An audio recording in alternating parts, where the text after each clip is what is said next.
আচ্ছা সবাই শোন, সামনে দুর্গাপুজো, তাই স্কুলে একটা প্যারাগ্রাফ কম্পিটিশনের আয়োজন করা হয়েছে। দুর্গাপুজোর প্রাচীনত্ব এবং বর্তমান সমাজে তার গুরুত্ব, এই বিষয়ে একটা প্যারাগ্রাফ লিখতে হবে 300 ওয়ার্ডসের মধ্যে। যারটা সব থেকে ভালো হবে তারটা আমাদের স্কুলের ম্যাগাজিনে ছাপানো হবে, আর তার জন্য থাকবে একটা স্পেশাল প্রাইজ। তোরা সবাই শুনে নিয়েছিস? যারা যারা নাম দিবি মনে করবি তারা কিন্তু এক্ষুনি নামটা দিয়ে দে। কি পুজোর ছুটির আগে আমি রচনা লিখবো বসে বসে? আমার খেয়ে বসে কাজ নেই, এসব ফালতু কম্পিটিশনে আমি নামই দেবো না, লাগবে না আমার প্রাইজ।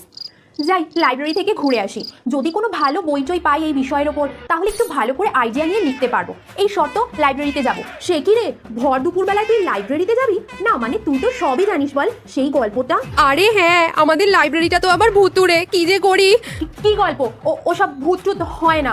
ভূতে তো আর টপার টপার বোঝে না, যদি ঘাড় মটকে দেয়। শোন না, বলছি তুই একটু যাবি আমার সাথে? না মানে অনেকগুলো বই একসাথে আনবো তো, একার দ্বারা হবে না, সেই জন্যই বলছি, আর কিছু না। বুঝেছি, ভয়ে তোর হাঁটু কাঁপছে। নাকি টপার, ভিতুর ডিম একটা। চল যাচ্ছি।